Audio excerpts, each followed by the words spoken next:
Hey guys, welcome back to another episode of LBM Talk Social Media. I'm so happy you're back. Welcome if you're new. So this week I spoke with Noah Shackelford, who is the marketing manager for Jonesville Lumber. They really caught my eye on Facebook because of their reels. I was like, wow, these guys take this really seriously. So I want them on the podcast. And eventually I got them on the podcast, which was today. So yeah, this was a great conversation. It was a little short. I know Noah definitely wanted to talk about more things. But I'm trying to keep these around 30 minutes. And I hope that works for you guys too. Him and I talked afterward about potentially having him on for another episode to talk about AI. Because that was something that he mentioned after that he uses. So I thought that was a great idea. I'm like, okay, I don't really use AI. So I'd be really curious to hear how you're using AI. If you're on Spotify, be sure to leave a comment below and just tell me what you thought about the episode. If you're on YouTube, please leave a comment, subscribe to LBM Journal for more video podcasts. If you're on Spotify or Apple, we'd love to have you stick around. You can subscribe to the podcast, leave us a review if you want to, and we're just happy you're part of this community. So without further ado, here is my conversation with Noah Shackelford. Welcome to LBM Talk Social Media. I'm Sally Lacey, the social media manager for LBM Journal, and every other week I have conversations with lumber dealers from around the country about how they're using social media to grow their business. I hope you stick around, because it's time to get social. Hey everybody, welcome back to another episode of LBM Talk Social Media. And welcome to today's guest, Noah Shackelford. Hello, everybody. My name is Noah Shackelford, and I am the marketing manager at Jonesville Lumber. How you doing today, Noah? Doing fantastic. Enjoying another Michigan day while it gets warmer. And, we're down here in local Jonesville, Michigan. If anyone knows where that's at, it's a nice little tight-knit community in southern Michigan, so... Yes, I looked you guys up. Population of less than 3,000, so small town. And it seems like Jonesville Lumber is really well known, maybe in your community. I mean, that's a small community. Yeah, it is a small community, but I feel like one of the benefits of having a local community type of business is everyone is super close-knit. So we have super close relationships with our contractors, with different customers that come in, and even new customers that come in. They come in and they get really good local service because we're able to say, hey, you're doing a project, like customer walks in the door, right? And they're like, I want to do a project with roofing. I don't really know what I'm doing. We're able to be like, hey, here's the material, because obviously we provide building materials, but also we know several contractors that can do that type of work at reasonable prices, and we also know how reputable they are. So that really helps having that type of relationship with everybody, since instead of being in like a huge area where you don't really know who everyone is and it can be a little bit scattered. Right. Just the relationships are strong, and therefore the networking is strong. Just like you said, you can refer out people and stuff like that. So cool hat you've got. I did want to say that I think your guys' branding is awesome. It's just very cool. So why don't you go ahead and tell us a little bit about Jonesville Lumber, and also kind of how long you've been working for them. Yeah, of course. So I guess start off with Jonesville Lumber. We're a local lumber yard that's been around since 1919, so we have a pretty long heritage.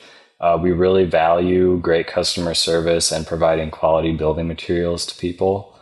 And of course, fostering those relationships, like I said before. And, obviously we have like all sorts of building material, pretty much anything you need, from building a house, building a shed, building a garage, decking, roofing, siding, doors, windows, you name it. Also hardware and Blackstone. So we really try to hone in on showing the people that we have pretty much everything you need in one place. And our service has been known throughout the area to be really good. We really strive to provide our customers with like really good quality, like education on how to build something. Cause you get a lot of people who come in, they're like, I want to work on this project, but I don't know what to do or how to do it. And we want to be those people that can help them get to where they need to be project wise. And yeah, in terms of when I started about 4 months ago, and pretty much what they told me is like, listen, like we've been around for a long time. We got great business going, but we really need to step up our game digitally, which means like, focusing more on the website, focusing more on the Google side of things and all the social media aspects and graphic design, video editing. So it was a pretty big role for me, especially because, I graduated college in 2023 at the end of that year. And I figured it'd be a great role for me to really expand myself and learn more about marketing and be able to use my creative skills to go into a lot of different areas, so I think it's worked out pretty good so far. Obviously you've seen our social media page. We really try to post about the products and the people and the projects we're working on, as well as getting into the reels and showcasing a lot of those similar things.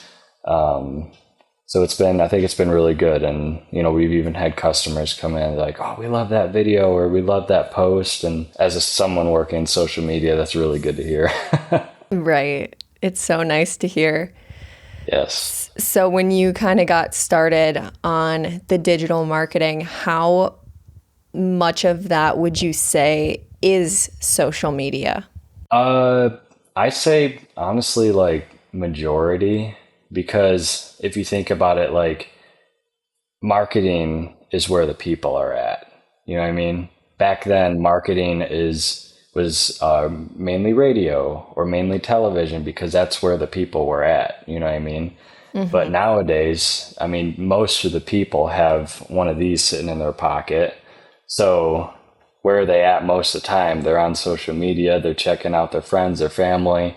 So, for us, social media has been huge because we've been able to be like, okay, how can we nestle ourselves into someone's feed and provide valuable content for what they might see as something that they want, you know what I mean? Or something that they find cool or inspirational. Mm-hmm. And that's the biggest thing I've been trying to focus on is like, I know sometimes you can be like, oh, I gotta get something out Monday. I gotta get something out Tuesday. I gotta get something on Wednesday. But I remember at one point I stepped back and I'm like, okay, don't focus so much on just being like, I gotta get stuff out. Focus on how am I providing value to the audience I'm trying to target? Like a lot of our audience are either homeowners or contractors. So whenever I go to post content, I'm always like thinking immediately like, okay, are either of them going to find this useful, or is this video just going to be like worthless, just get a post out type thing? And I don't want that, so I think it's worked out pretty good. Like I said, people are talking about it, but social media also really represents the brand too. So I'm always thinking about like I mentioned earlier, like quality is a big thing for us, quality service, quality products. So I'm always like, how can I demonstrate us in a professional, community-oriented way to help boost our reputation as a local business? Right. And I just want to touch on what you just said in kind of terms of like intentional content. It just makes me think of a lot of the social media resources that I read or listen to. And yeah, it's like in today's day, there's just so much out there that you really have to be like intentional about the value that you're providing in order to get any attention. Otherwise, you're just kind of another post in the feed. And I experienced that too, because like I'm sure you have other responsibilities also, and so do I. And so I really have to sit down and take a couple days a week to really just like spend time and build that intention into my content as well. And, we do a lot of like original content too. I try not to really look at other businesses and being like, okay, I'm just going to copy them because they're posted good. Because like, I get that, you know, and don't get me wrong, there are some posts like when I promote the products when I'm like, okay, that looks really visually appealing. I feel like someone like a homeowner might like that siding picture since it's a brand we carry and whatever the case may be. But posting original content makes you unique as a business, you know, and we're not trying to market to someone who's in Florida or California. You know, we're trying to market to people who are in Southern Michigan, Northern Indiana, Northern Ohio,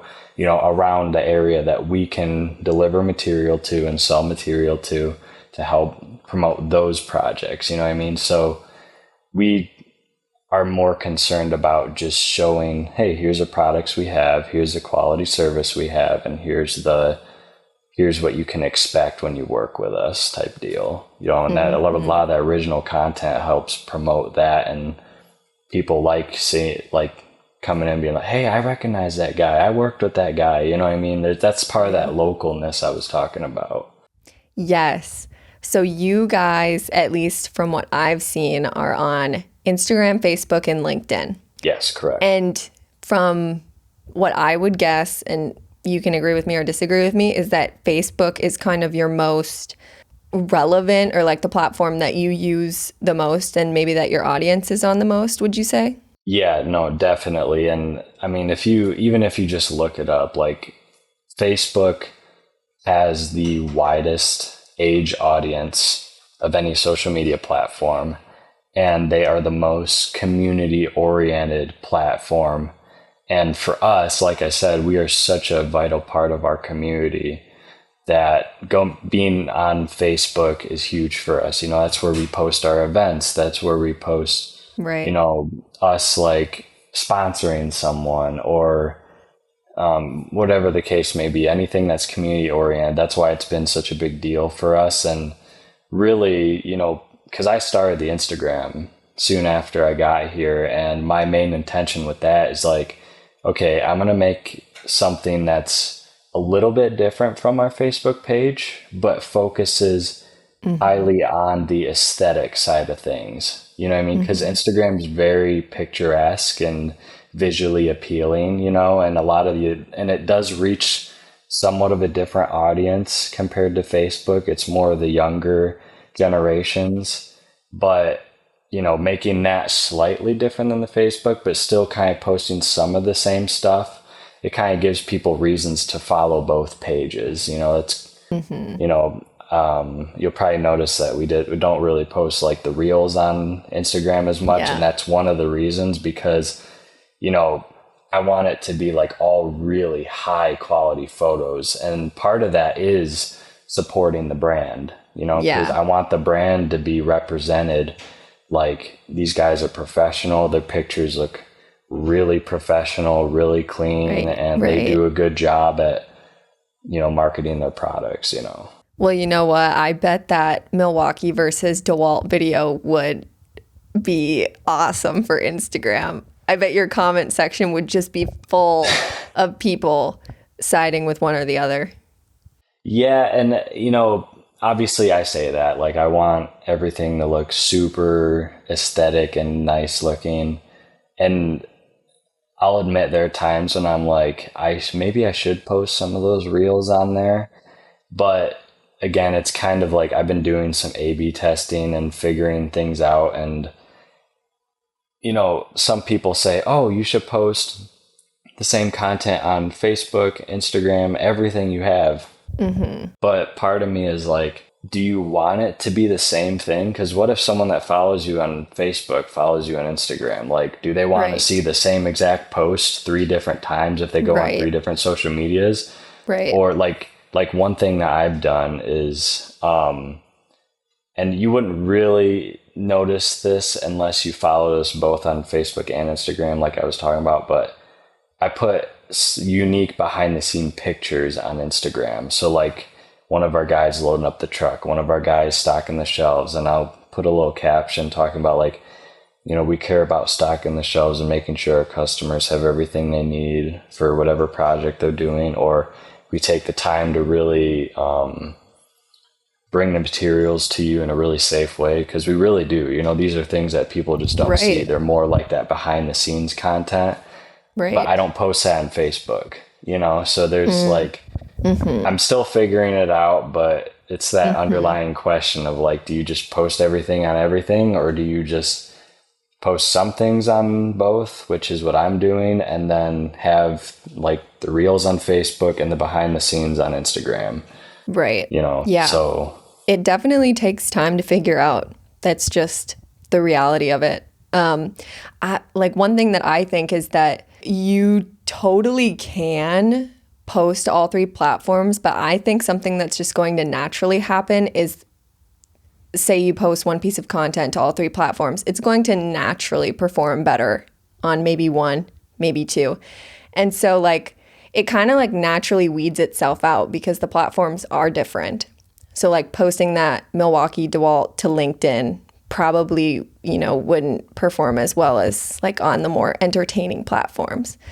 So it's like it can, I'm sure, kind of be helpful if you use it as a tool to like figure out what the audience wants. But I'm yeah. totally with you on the side that I want my content to be different, more so because the platforms themselves are different and like the people want different things. And just like you said, like, yeah, it just gets a little repetitive. So, but Yeah, and yeah, it social takes time to media. figure out. Oh, sorry. I was just going to say social media, it really is, it's a game. I tell anyone who like asks me about the social media and stuff, I'm like, it's a game. It's a constant game. Like you don't reach a plateau and then you're done. Like Right. it's changing continually. You know what I mean? I Yes. remember back then when reels weren't even a thing, and it was like, oh, like post a flyer, just keep posting flyers, that was the big thing. But then people started realizing, well, psychologically, when especially nowadays, because I noticed this with so many local businesses, big businesses, is they'll post flyers with a ton of text Right. and they get no interactions, Right. most of the time, because Right. the problem is people have short attention spans from scrolling. They want to see the next thing. If it doesn't hook you in the first couple seconds, you're done. Right. And Right. flyers do not do that, and you can post an occasional flyer, but you really gotta be intentional with how visually appealing it is in order for someone to even engage with it. Right. So that's why, like on our social media page, like if I'm promoting a product, I'm not saying like, hey, this is the name of the product, this is the price, this is like a ton of description on the benefits of it. No one's going to look at that. What people are going to look at is, how does this product look in my home? You know Mm. what I mean? Because they want to see the benefit immediately. And Mm-hmm. that's how I try to grab people's attention, is immediately providing benefit for them, so then they can gravitate towards a given product or a service that we do. Like, I don't know if you've seen, but on our social media, I post a lot about the boom truck, the truck Mm-hmm. with like the big arm that'll like deliver material straight to the roof. That stuff is awesome. And, as a homeowner or a contractor, it can appeal to both of them. Homeowners like, wow, they can bring it straight to my house and lift it right up to the roof. Saves me money because the contractor is not having to lift it up manually. Right. Or on the other hand, the contractor, it's easier for them because right to the job site, they don't have to drive to us, and it can lift it right up to them. So I try to really show the benefits of things in a lot of our content when it comes to Right. like promotional stuff, especially. I was telling you this earlier, but yeah, I must have been on Facebook because that's where your reels are and such, but I was just coming across your guys's videos and finding them engaging. And I was like, wow, okay, I have to get them on this podcast. So, you guys, yes, like you mentioned, you create original content, like deliveries, just lots of videos with your salespeople. So, kind of walk me through, like, kind of where does the inspiration come for your content? And you mentioned it a little bit. It's product focused. You want to show the benefit, but like, is there any other kind of goal that you keep in the back of your mind when creating content of like, this is what I want my audience to know? I see you guys do employees. Yeah, just Yeah, tell of me about your course. content. Yeah, so whenever I go to create content, I'm always in the back of my head thinking, how does this reflect the brand? I don't want us to come across as a place that's silly or a place that's weird or a place that's unprofessional. I want us to come off as a place that is very professional, high quality, and really cares about the community and the people that do business with us.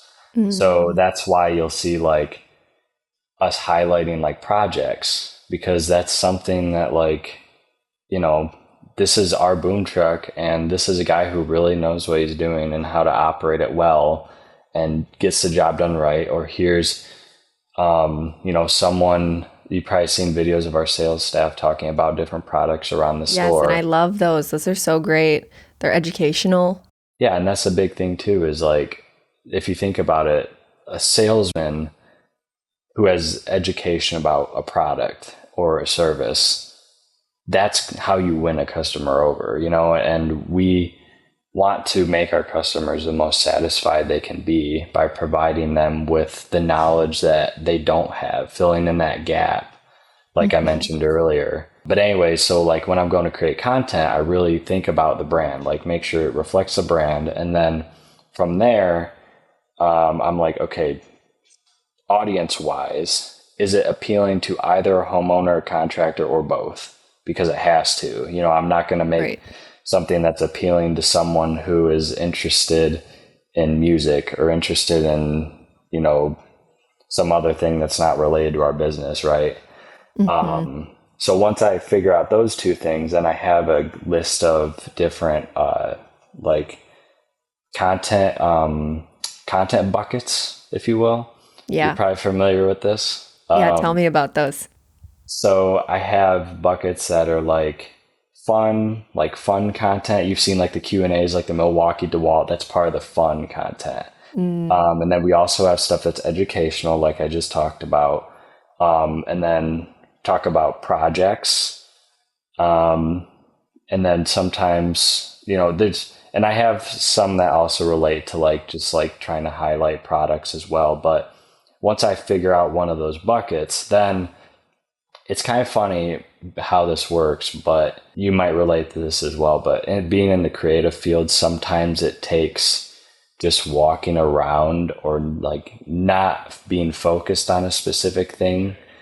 Like sometimes I'll just walk around the lumber yard and then boom, idea hits my head. Like when I'm not trying to think about anything, and then I'm like, oh, that'd be a great idea for a video, because I'm just looking at stuff and finding any source of inspiration to give me an idea of something that might capture the audience's attention, and then from there, once I get the idea, then if I need a salesperson, I'll go up to them and kind of tell them about the idea, and then they'll give me feedback and we'll kind of work together. And they've said I've been pretty good at directing the videos. I'm like, sometimes it's one take, sometimes it's 30 takes, it just depends on the day and depends on how everyone's feeling. Are they pretty willing to join you for content? Some are. You've seen Scott in the videos. He is fantastic. He's just got that. He could be in a movie. He just has that actor personality. He loves it. And Mitch, David, Bobby, all of them, they do a great job. And they like being in the videos every now and then. But I will say like a good amount of them don't. And I think, obviously, I respect anyone in the videos for their privacy. Some people, they're like, I straight up don't want to be on social media. And I'm like, totally fine. I respect that. And a lot of people are like that, and I'd rather them say that than me post it. And then they'd be like, why did I do that? You know what I mean? I also think that we are very new. I mean, like I said, I've only been here for 4 months. Before that, they didn't have someone walking around with a camera saying, hey, you ready to do a video? So it's kind of like, it's a new thing. So a lot of them are still getting used to it. And, it just takes time. It's something that takes time. But again, I'm also super respectful. So I know some people just want nothing to do with it. And, we're in a local small town community as well with a lot of older demographics. So we have customers and everything that are like, don't put me in nothing. I don't want to be in it. But then we get some people who are like, yeah, I'd love to be in a video. Let's do it, Nice. So it's a challenge. It is definitely a challenge, but Yeah. I always find a way to work around it because sometimes, we also can be very busy and that also adds to it, which is good. It's good we're busy. There's a lot of people, especially right now, a lot of people who are going and buying material and the counter's full and it's really hard to grab a salesman when that's going on. Yeah. But, I make my work around if I can't get a video filmed with them that day, I have always got ideas from the other content buckets that I've come up with that maybe doesn't even need a salesman, like going out on a boom delivery or showing the Moffett truck or something along those lines. Those were great kind of steps that you walk through. It sounds like you were a marketing major. Yeah. Okay, so I wasn't, and I love that kind of emphasis on brand. I'm gonna kind of take that because like one piece of content is just kind of one piece. It doesn't have the entire context, but I love that you try to like have this overall cohesive feeling about your company. That seems really great. Yeah, and then thinking about your audience, and you can provide value to your audience in several different ways, like you just explained. It's just like knowing what they want to see when it comes to education, when it comes to entertainment, etc. Yeah, and this isn't like related to like our business, but the meaning of it is, I remember when I was in school, I learned this thing about, there's an ad about piano like in the early 1900s, and it was, this ad where it showed somebody playing the piano, and it was like piano lessons, and they were playing at like a big, like, I don't know if it was like a big event or wedding, something like that, but it showed how great they could play, and someone was asking them how they could play. I can't remember if it was like a radio ad or if it was it must have been a graphic, but the whole point of it was showing the benefit of the lessons. You know what I mean? You can say, hey, here's piano lessons. You'll learn this, this, this. But showing someone playing, showing the benefit of what product or service you're giving, that's what impacts people. You know what I mean? That's why, like, again, like I mentioned earlier, I'll post pictures of what a product looks like on a house or in a house, because that's what people care about. I can be like, hey, this is a picture of a door. It's we sell it here. Or this is a door on a house in the countryside. They might be like, okay, that kind of looks like my house, and I really like that door. You know what I mean? So right. I really try to think of how it can, again, provide value or benefit to the customer in some way, or the audience that I'm trying to target. Those were all great insights. I'm wondering if you would just share a piece of advice to our audience, other LBM dealers trying to do social media. Like, from your experience, what would be a piece of advice you would give on how to do social media well?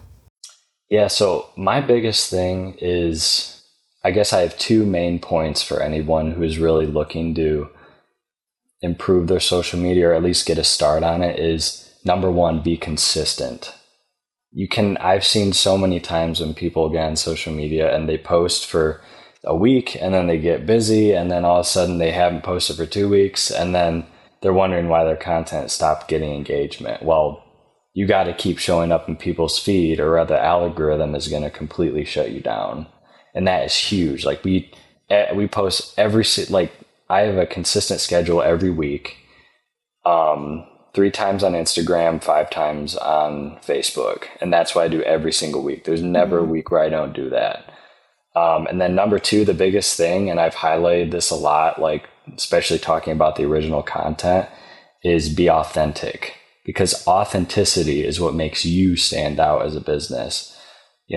I can say, oh, I want to copy this person's content, that person's content. And yeah, I get that. There's certain ideas, but at least put your own twist on it, or, post something that, is local. If you're a local business, have something that's locally focused sometimes, because that can really bring your local audience in. Or, have things that represent you as a business, show off the things that make you unique, make you genuine, and the benefits that people see and why I would go to your business versus another business.